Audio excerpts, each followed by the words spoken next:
Hi, this is Deep Tran, I'm Jose Solis. and we're your token theater friends, people who love theater so much that Jose owns not one, but two Judy face masks that you could see it if you were watching this on YouTube instead of listening to it. But And I'm wearing my I, mask for a very special reason because I'm so excited that today we have like a really extra super special. Is that even a word? Probably not.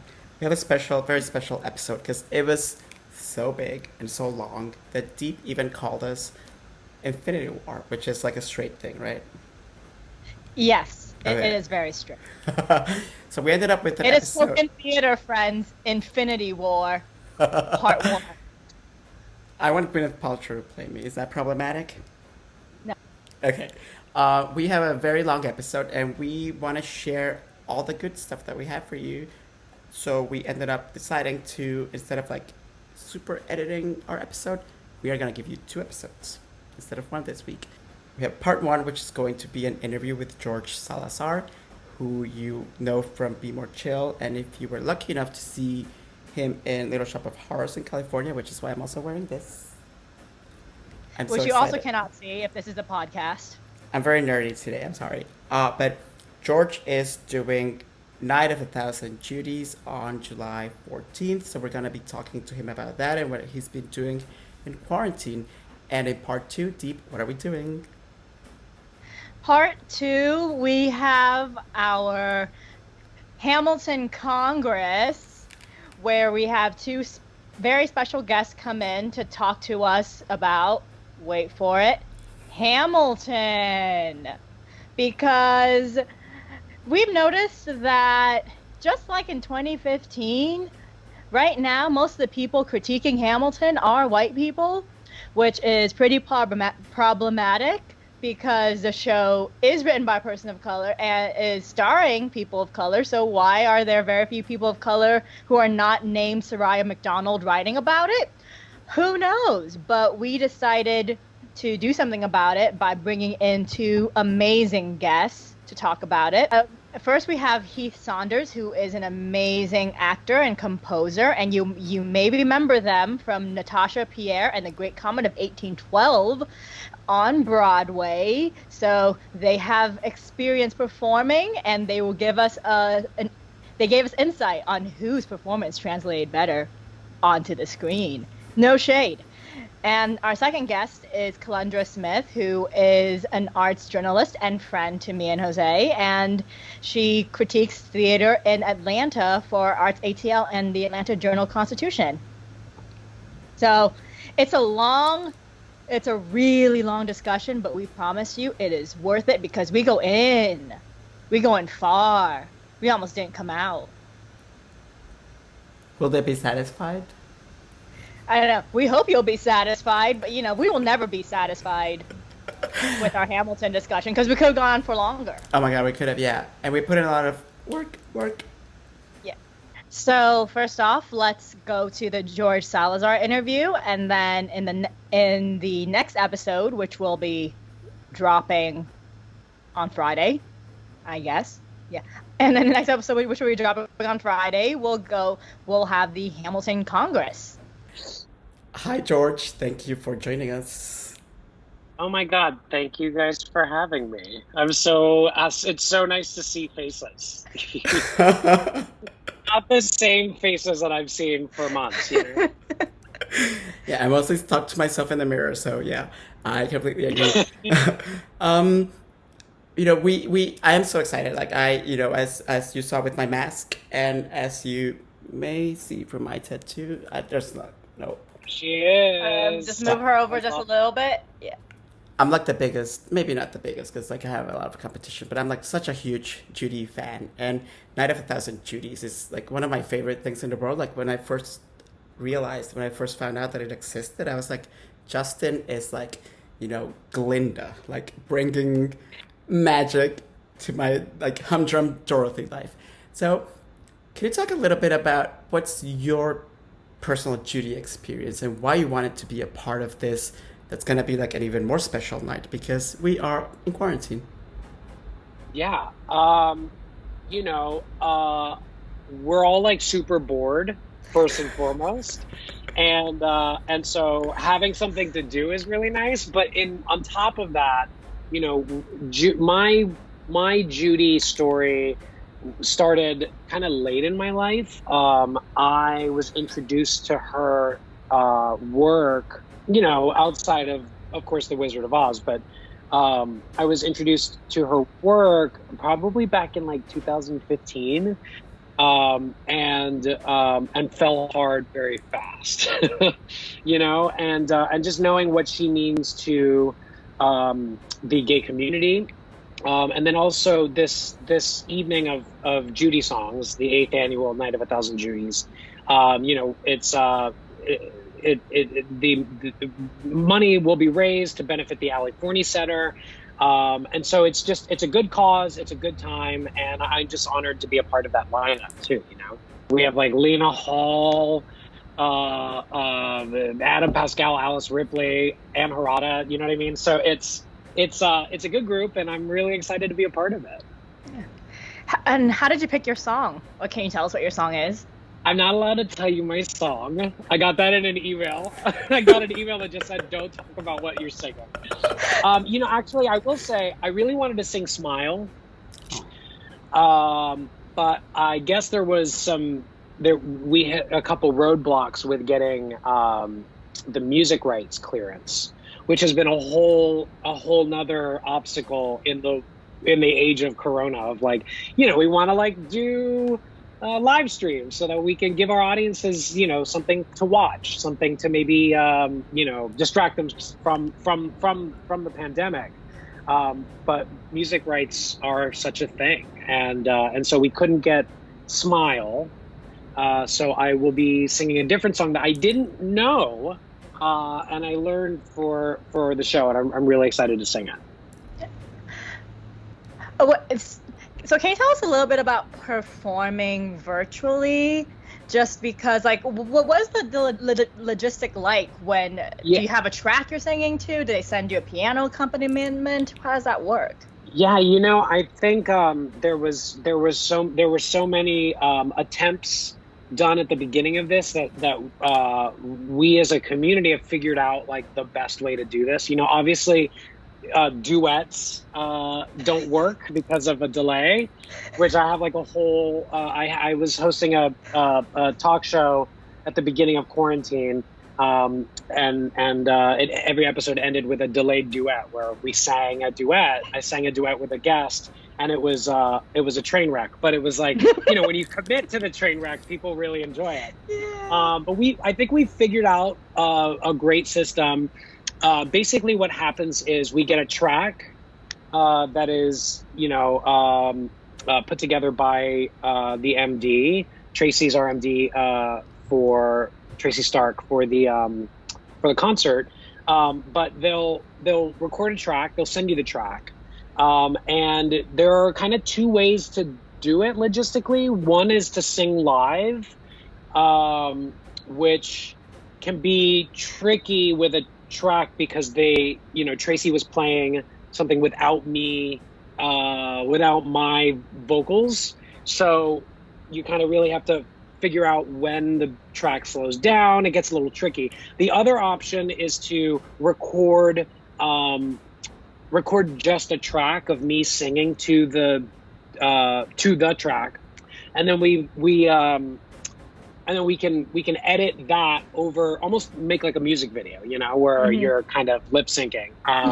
So there's two ways to do it, but it does get kind of tricky because, you know, in addition to performing, we also have to be like our lighting people, and we have to be like the camera crew, and you have to be hair and makeup and all that stuff. So it actually is more involved than, say, going to 54 Below and singing a song there.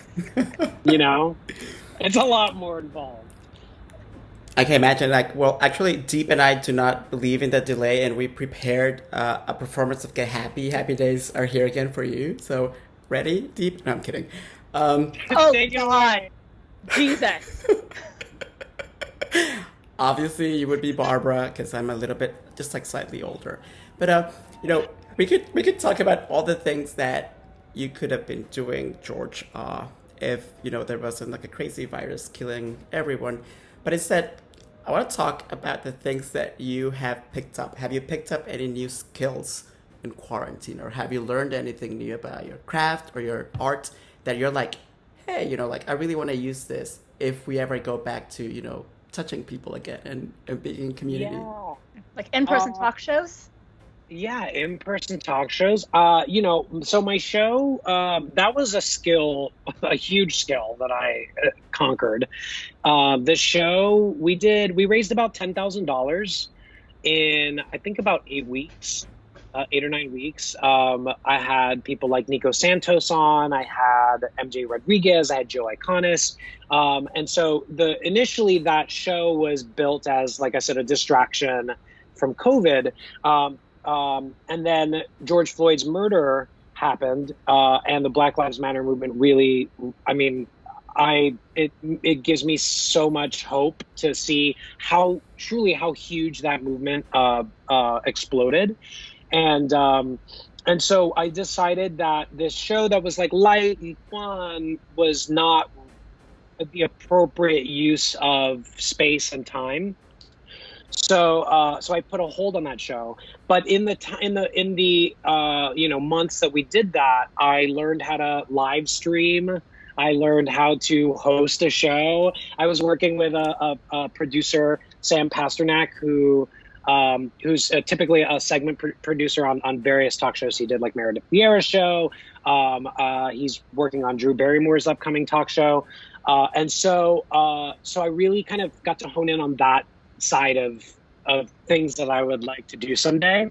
And we're revamping our show, Sundays on the Couch, in the coming weeks to be less of a fun time hour and more of a conversation about personal experiences. I'm really interested in bringing all of my friends who are a part of various marginalized communities, my trans friends, my gay friends, my Black friends, my Asian friends, my mixed race friends, and so it'll be less of a hour of this and more of an hour of what I see as a really great opportunity. I have a really great following of young people, and they're at an age now where they are they're most flexible, right? They're impressionable, and it's an important opportunity, I feel, to have conversations with people that they don't get to see on TV, to have conversations that they don't typically get to hear, if they are surrounded by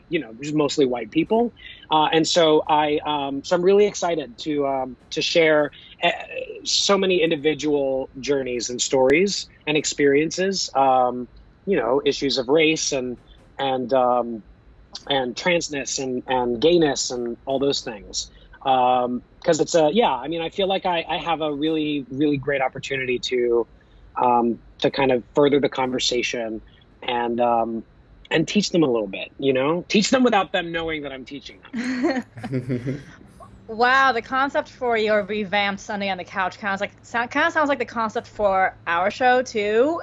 Yeah. I don't think we're ready for the competition right now, George. You're gonna beat us. No, we're all doing it together, right? Right. Yeah. So then we can come on your show and do our Get Happy Days are here again. If that's okay.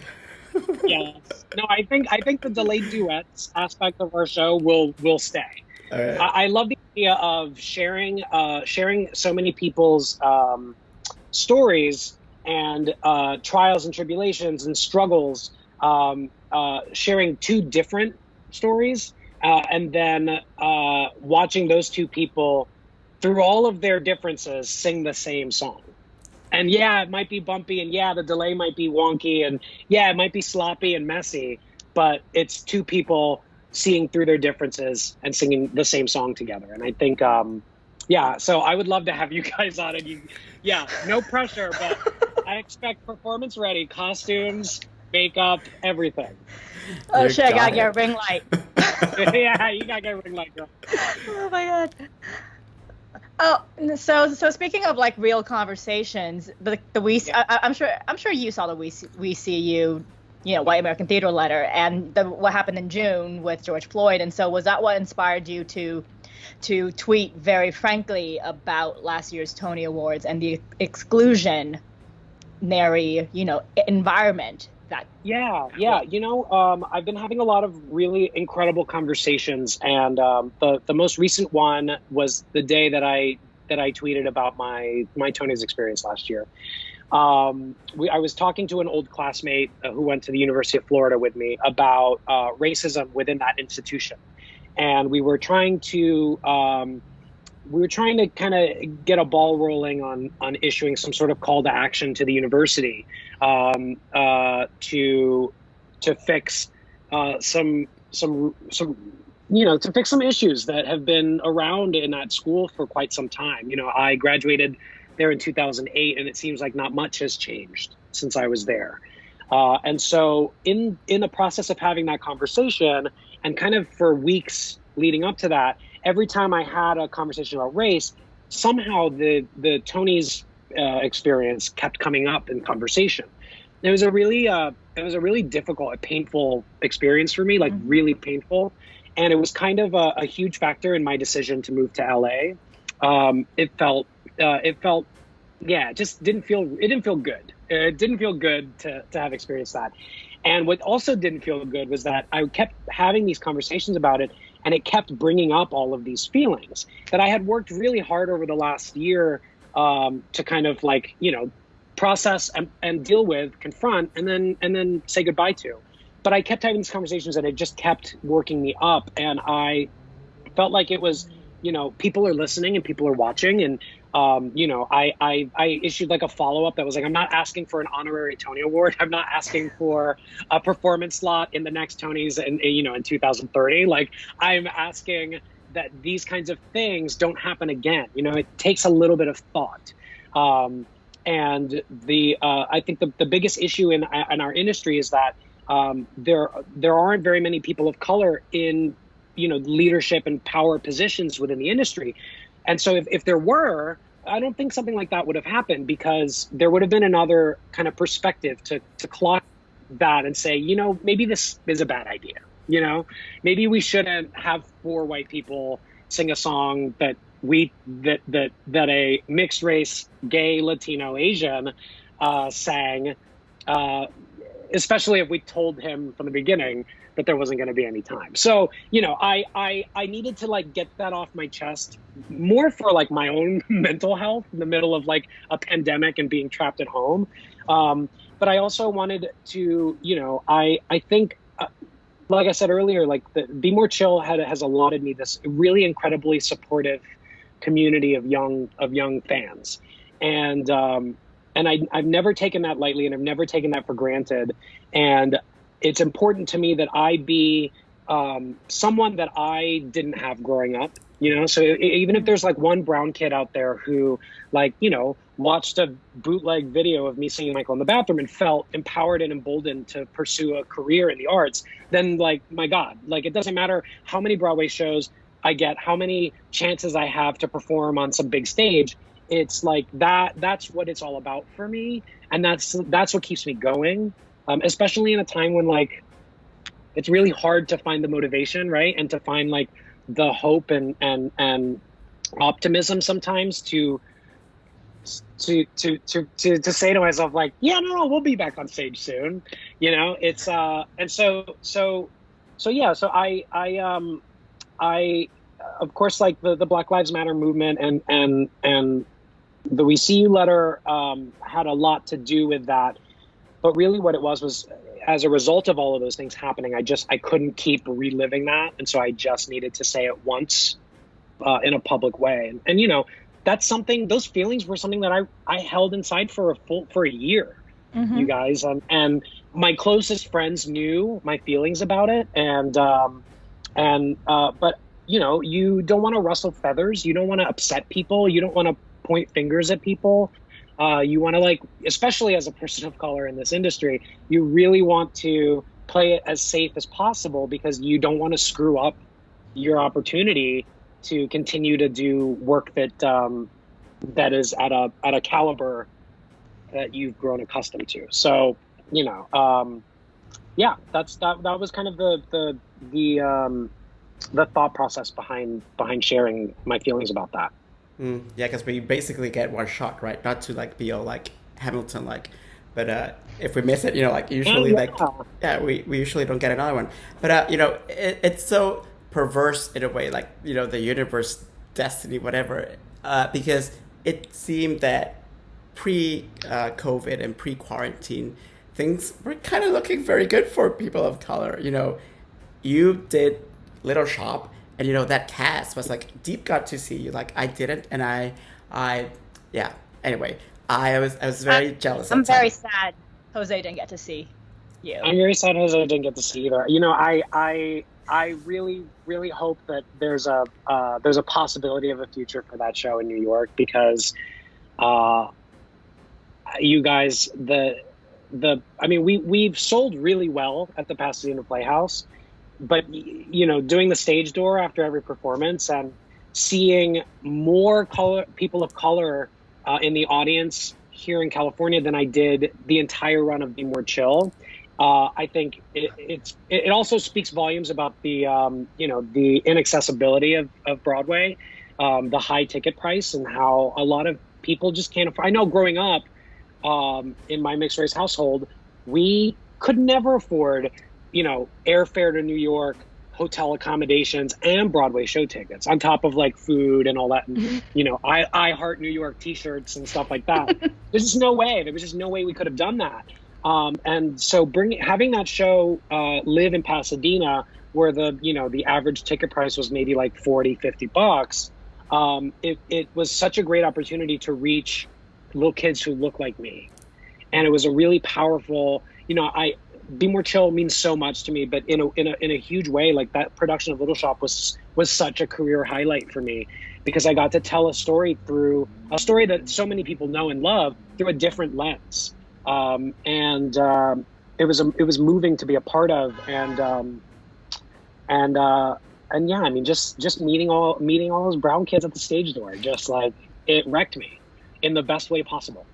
You and MJ did the sang it in one of the late night shows, right? I don't remember The which James one. Corden show. We did Yeah. James Corden's show, yeah. And around that time, my 12-year-old, I don't even know how old she is anymore. I think I don't remember, but that's not the point. She's either 12 or something.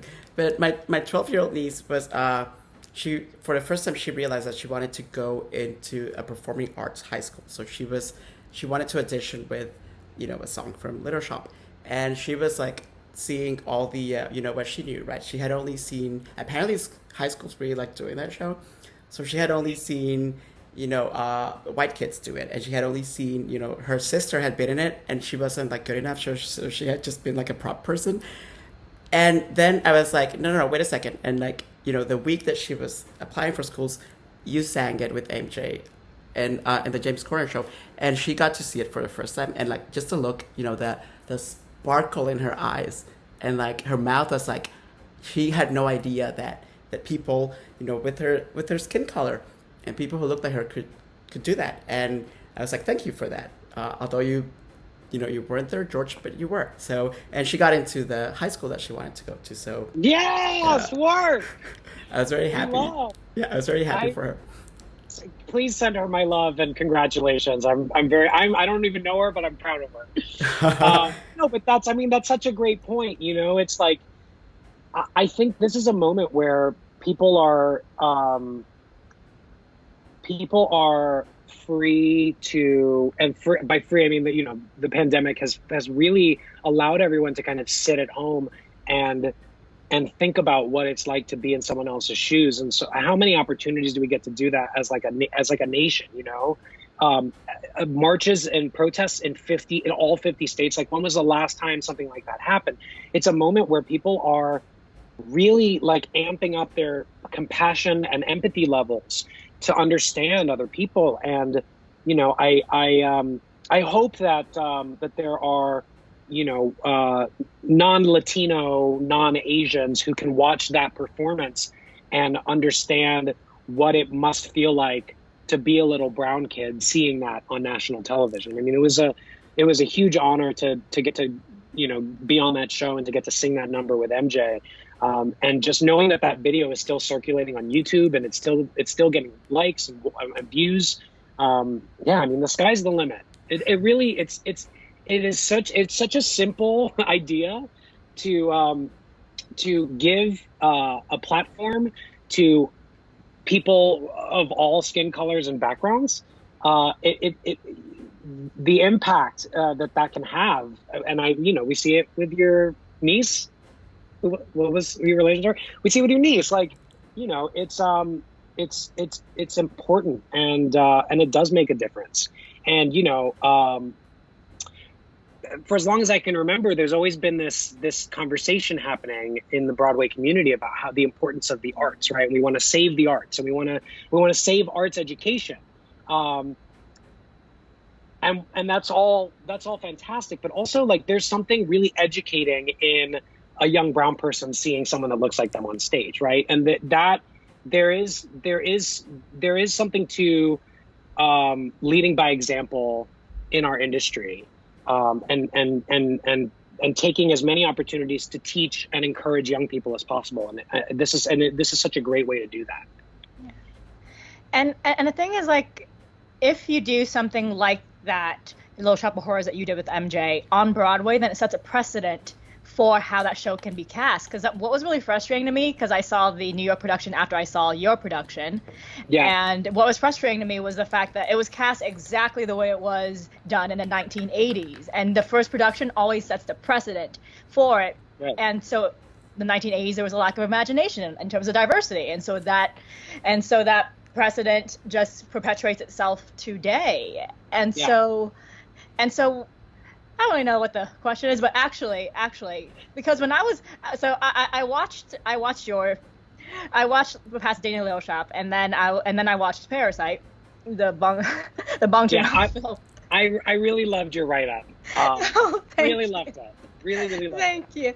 But because that's what it made the connection for about modern income inequality that I did not see in the movie version or the version I saw in New York. And so, like, what's your perception when it comes to revivals? And is it? Yeah. Well, in college, I was taking an intro to theater class, and this was in freshman year. And one of the assignments was, you are the artistic director of a regional theater, and what is your mission statement? And I really appreciated being asked that question as a freshman in college, because I realized that you don't have to be an artistic director or a community theater or a regional theater to have a mission statement. So I have adopted my own personal artistic mission statement. But in the context of that assignment, my approach to it was, we reimagine classics, and we try to find new ways to tell the same story. And that became kind of an obsession for me, dating back to, what was that, 2004, at the University of Florida. I remember, trying to come up with a concept for a production of Gypsy. I don't remember what my concept was, but I think I did Gypsy. I'll find the essay somewhere, and but I believe that there are, a revival can serve two purposes, right? It can give someone the nostalgia that they're craving, right? But it can also be an opportunity, as we saw with Little Shop, to do a little more work. Maybe don't take. Sometimes for me, like, a revival is just kind of lazy, especially knowing so many talented, gifted musical theater writers and playwrights. There's no shortage of stories, right? But it's just so much easier to say, like, well, people like the music, man. I didn't mean to call music out. It's okay. We can just got rid on this podcast. It's fine. We do people love the musical. We should do the Music Man again. You know what? We'll do it exactly like it's always been done. Then there are risk takers, right? There are people who try to reinvent the concept of a musical, maybe go too far with it. But what I think with Little Shop, and I you know, this is such a testament to the Pasadena Playhouse, which I fell in love with the theater itself and the administration, Danny Feldman, the artistic director. And this is a testament to Mike Donahue as a director. You know, on day one of rehearsal, he pulled me aside and he was like, I want to make this with you. I want to make this together.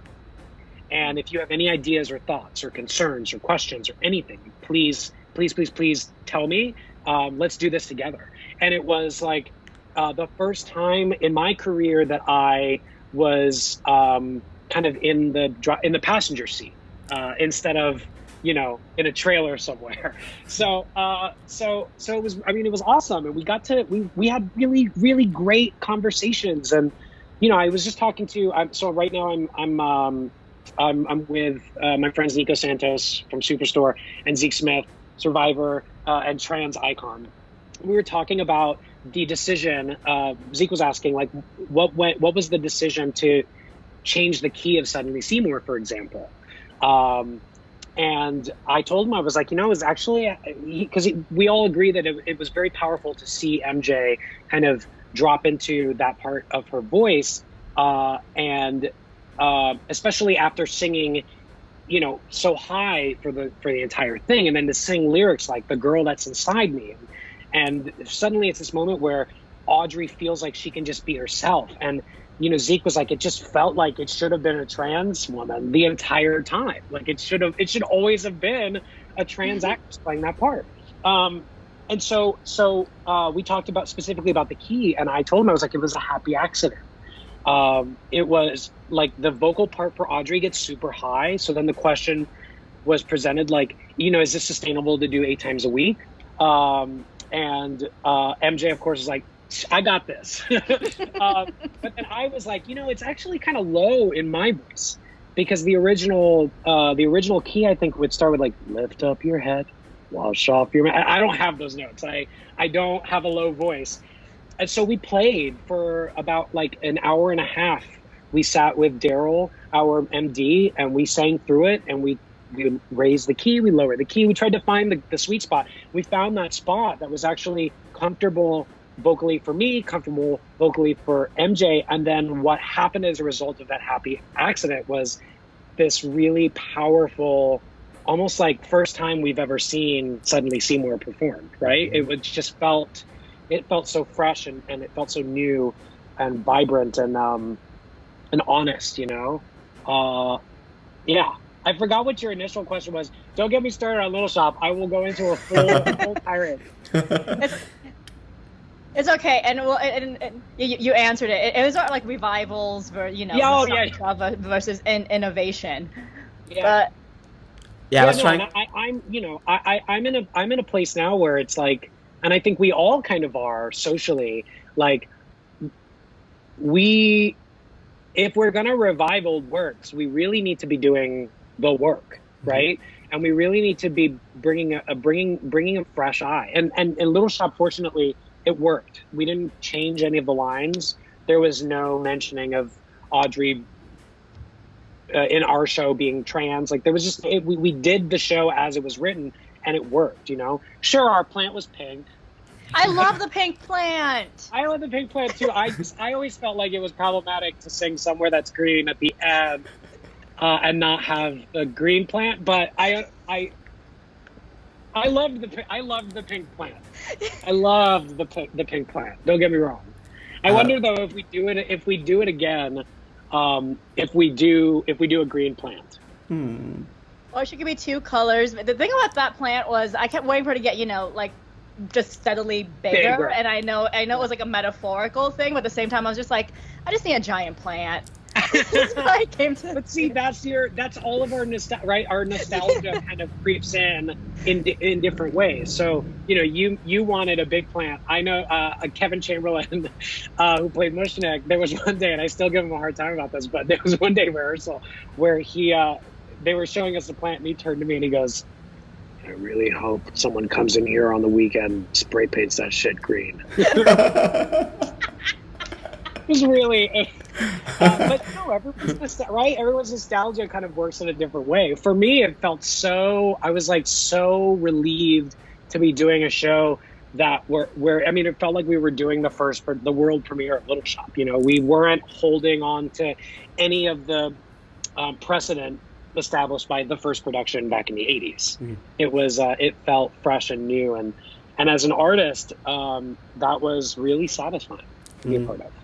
Yeah, I love that because I was trying to tell to someone the other because usually a lot of this, Music Man, Scott Wooden revivals, people say they have no POV, but I'm like, yes, they do. They have like a Make America Retrograde Again POV. That's a POV also. Like the white vision is a POV. So I'm glad that you mentioned Parasite because what I was saying is, like you did Little Shop and like Parasite wins the Oscar, and then we get hit by this thing, and it's like it seems to be like stopping progress in a way. But instead, Deep thinks I'm delusional, but I have never been as excited about the future of theater as I am right now. And is there like one thing right now that's like giving you a lot of hope that you've seen? Because I actually am loving all the the Zoom and all the radio plays and all the animal. Have you seen the Animal Crossing theater? No. I mentioned that in the last episode. Yeah, I am like so mind blown by what people are doing right now because theater makers are. I don't know. Animal Crossing theater, Jose. People are bored. That is what that is. Animal Crossing theater. Wow. I mean, that is basically like. I mean, I guess it's kind of like if you during quarantine decided to pick up like shadow puppets or like or I guess that's kind of along the same lines. It's just a little more digital. Wow, I'm gonna look that up. I'm so intrigued. Yeah. I don't think I'm gonna like it. I was gonna say, why don't do your gypsy in Animal Crossing? In Animal Crossing, maybe. I get hope from I've gotten a lot of hope actually from. Are you asking about specifically about theater? I guess. I mean, or art. No, I find a lot of hope in the in actors who are so used to waiting by the phone for permission to work and permission to create. Waiting to book an audition in order to do work.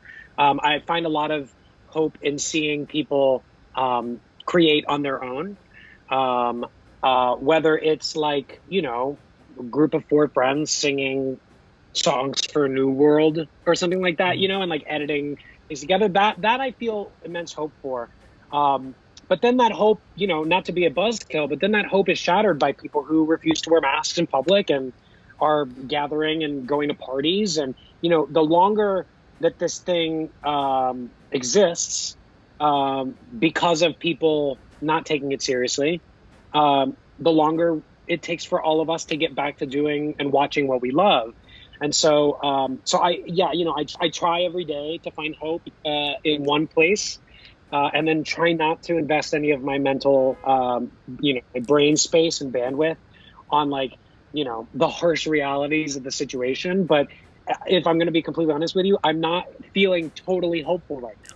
I will say, outside of the arts, I find a lot of hope in conversations with my parents. My mother is from the Philippines. Growing up, there was such an obsession and love of white beauty. The idea of white beauty was just put on such a pedestal in my family. Obsession with white Hollywood, obsession with what they're wearing, obsession with their light skin, obsession with staying out of the sun so that they as Filipinos can have light skin. And then, my father, who is, macho Latino guy. When I came out to him a couple years ago, he slammed the door in my face. We fixed our relationship, and he has become so accepting in such a beautiful way. But I find hope in having conversations with my parents about race, about racism that I experienced growing up, that they were a part of, that I was a part of, having conversations where we clock all of our wrongdoings. We admit we admit that we were wrong, and then we actively work to correct that and not repeat those same behaviors and actions. But I find a lot of hope in having conversations with my parents because they're old. They're old and stubborn, and they're locked in their ways, and you know, it was kind of a struggle to get them to stay inside at the beginning of this. And so to see that my parents are capable of change and growth gives me hope that that we are all capable of change and growth. The message has to just resonate and ring in a certain way for people to catch it. You know, I think it's kind of like a dog whistle. You know, you can blow and blow and blow, but the frequency is in such a way that it takes some time. It takes more time for others to really pick up on what they're hearing. And so, you know, for me going forward, it's been less about blocking and canceling and calling people out. And I mean, this is so lame because I feel like I just read a controversial YouTuber use this, but like calling people in instead of calling people out and trying to have discussions, especially with my fan base that are so young. You know, I realize that they may not know what's happening. They may not understand it fully because they may be quarantined and trapped in an unaccepting home. And so having the opportunity to bridge the gap and speak my mind directly to them has been a real treat. But that's what I'm fighting these days, really, is that these conversations that we're having now that, you know, I'm 34, it took 30 years for me to have any of these conversations with my parents. And they're my parents. Like, they're the easiest people to talk to, you know, but it took years. But they're happening. The conversations are happening now. So I feel a lot of hope that we are heading in the right direction. We just need to get Trump out. Yeah, tell your fans to vote. Yes. Oh, don't worry. Wait, I've been to the state of Florida to phone bank and get people registered. Truly, seriously. Oh my God, you adopted a state with Pod Save America? Yeah. Florida, my home state. Yes, I love it. Wait, so I'm like part of this Facebook group with other Vietnamese Americans about like strategies to talk to your parents who are usually more conservative. And so like, what's your strategy? You know, this is an interesting thing and a subject that I am really passionate about. It is the mixed race experience in America. And I mean, being a first generation mixed race person, because the whole, like, my parents are still married. They're still, you know, madly deep in love. But our whole family unit was built on this idea of two people from very different backgrounds seeing past all their differences and working together to create a family. So I find that the conversations I'm having with my parents specifically, they're more understanding than I think some other parents would be, because they've dealt with racism from their own families. You know, when my mom's side met my dad for the first time, the first question they asked was how much money he made. And, you know, there was a thing of like, find a Filipino guy or a white guy. And it was, you know, wow, you're dating a Latino guy and he's a maintenance guy at the nursing home? Are you sure? You know? So having conversations with my parents has been actually quite easy, all things considered. It's the conversations I've been having with other family members. I got into a really heated Facebook debate with a cousin of mine who is a doctor, who has been on the front lines through this entire pandemic, and he as a response to the Black Lives Matter protests, he wrote this post that really he should have just stopped it after the first sentence, where he said, you know, I've spent all my time in the ER. I've been saving people's lives. I've been watching people die from this, and now is probably not the best time to go out protesting. But then he went off on this whole other thing that was like this model minority approach of like, you know, I have a millionaire neighbor who's Indian and I'm Filipino, and, you know, we came from nothing, but we came here and we worked hard. If you just work hard and you're not lazy, you can make things happen for yourself. Implying that people who are not doctors or millionaire, you know, business owners are lazy. It was just the wrong thing to say. I'm out on it, and we started this whole dialogue that I was like, my hands were shaking as I was typing because I couldn't believe that that a person of color who is a doctor, you're supposed to have compassion in that field, couldn't understand, or was refusing to understand. Days later, he deleted the post, which I took as an admission of wrongdoing. And so I was victorious in that conversation. But I was trying to take a breath before I hit send. That's been a thing, most recently with the Tony tweet, was like, let's take a breath, let's revisit this, and then let's put it out into the universe, because I think we're all feeling such heightened emotions. A, because we're locked up in our homes, and B, because the world is in such disarray. And so that breath is so important. So my advice to people who are confronting stubborn family members is to just take a deep breath and try to find try to frame your responses in as neutral a way as possible. And it works. It does work. Even if they don't admit it out loud, it works. I can share that from personal experience. Just take a deep breath. I love that, like a Judy breath before she sang. A Judy breath, exactly. Rainbow, yeah. I hope so. I hope if I hope we all work. Now I'm gonna start crying, so I will say that. No, say that. Oh, I was thinking about my favorite. I was telling Deep, like, my favorite thing about Night of a Thousand Judies is the end. When at every performance, everyone sings Somewhere Over the Rainbow together. And I'm like, wouldn't that be amazing? If we could replace the national anthem with Somewhere Over the Rainbow, because that's where we all want to go, right? Where that place where if little bluebirds fly, why the fuck can't we?